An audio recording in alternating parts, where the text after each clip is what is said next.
Okay, this is for lesson 1-6 on relations, and we're going to start with some basics about the coordinate plane here. Okay, label the x-axis. Remember, that's the horizontal axis, so we're going to call this one x. Label the y-axis, that would be the vertical axis here. Label the 4 quadrants. Okay, you always start in the top right. This will be quadrant 1. And then we're going to go counterclockwise. So 2 would go here, 3 down in the bottom left, and 4 in this corner. And if you have trouble remembering what goes where and where to start and which direction, this is called a coordinate plane. Okay, and so the quadrants are labeled. If you draw it, it looks like a C. So start top right, make a C, and go in order 1, 2, 3, 4.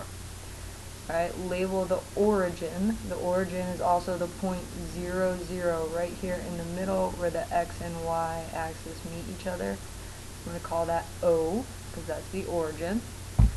And then plot the ordered pair 2, 3, and it asks you which is the x and which is the y coordinate. Whenever we write ordered pairs, they are written in the form x, comma, y. So the first one is the x coordinate, 2. The second one is the y coordinate, 3. And when we go to plot it, we start at the origin every time. The x coordinate is going to 2, so I'm going to go to the right 2 places. And my y coordinate is 3, so I'm going to go up 3 places. And 2, 3 is right there. Alright, so once you have basics of the coordinate plane, what we are talking about today is relations, and a relation is just a set of ordered pairs. Okay, so this is called a relation.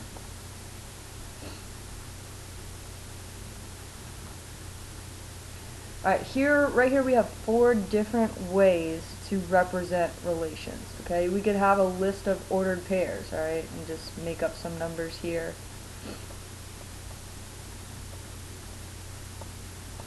Okay, we could also have them in table format. Alright, usually we have x and y, and then we list the ordered pairs in a table format.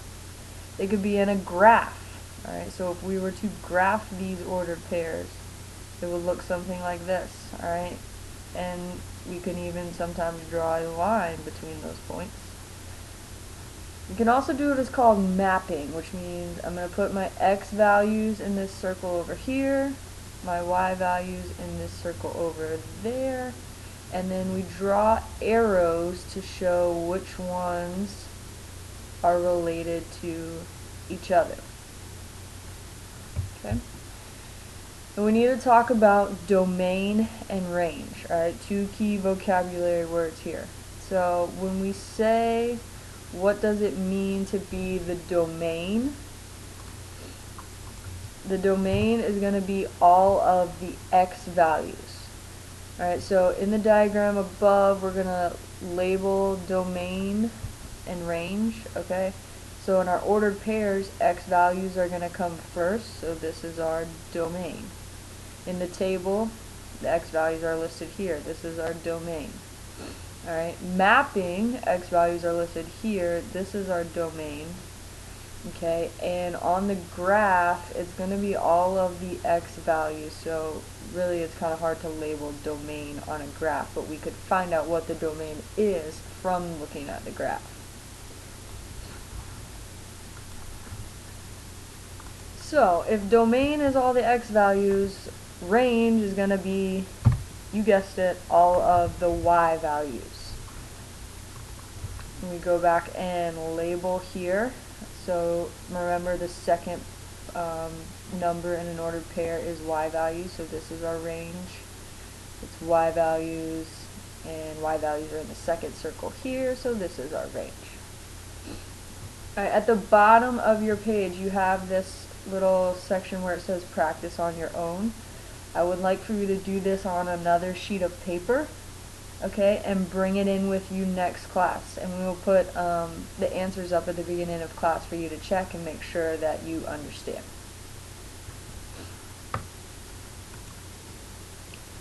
The second half of this section is going to talk about graphs and everyone's favorite word problems.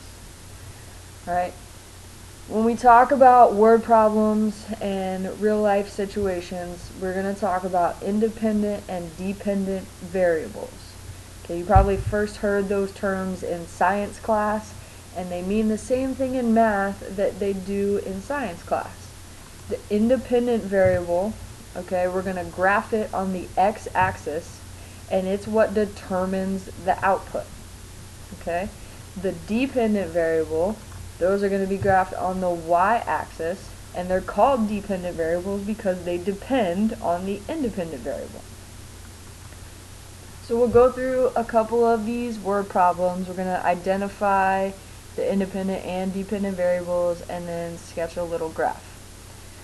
Alright, so the first one, the dance committee is selling tickets to the fall ball. The more tickets that they sell, the greater amount of money they can spend for decorations. Okay, so which one of these is dependent on the other one? Well, the amount of money that they can spend depends on how many tickets they sell. So our independent variable here is going to be tickets, and the dependent variable is going to be the money that they can spend.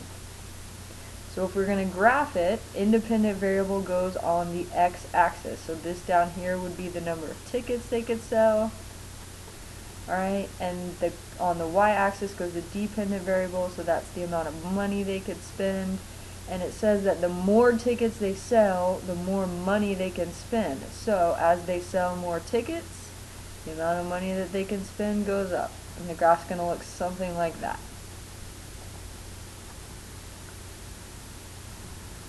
Next one. Generally, the average price of going to the movies has steadily increased over time.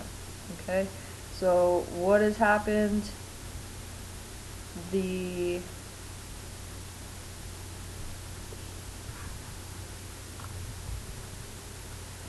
price keeps increasing as time goes on. So time is going to keep going, and as time goes on, the price of the movie tickets is going to increase. Okay, same thing. Time is our independent variable, so it goes on the x-axis. Price is our dependent variable, so it goes on the y-axis. Okay, and as time goes on, the price of movies goes up. The air pressure inside a tire increases with temperature. Okay, air pressure is going to depend on what the temperature is. So temperature is independent, air pressure is dependent. Alright, independent on the x, I'm going to abbreviate it this time, dependent on the y, and as temperature goes up, so does the air pressure.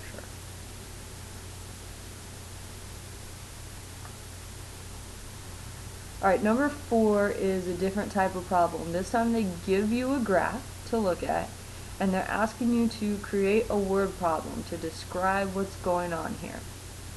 Alright, you can be creative as you want with the story here. I'm gonna keep it real simple. Okay, starts out at 0 for both time and distance, and as the time goes on, the distance increases. So that means that Sammy has to be moving somewhere. Okay, so we're gonna say Sammy rides his bike for a while. And then when we get here, the graph flattens out. So time keeps going on, but the distance that Sammy rode doesn't change. Okay, so I'm going to say Sammy stops, he sees some of his friends, and he stops to talk to them during this flat part of the graph. And then the distance starts changing again, which means Sammy has to keep riding, alright, and he rides away from his friends. The rest of the word problems I want you to try on your own, and I will see you in class.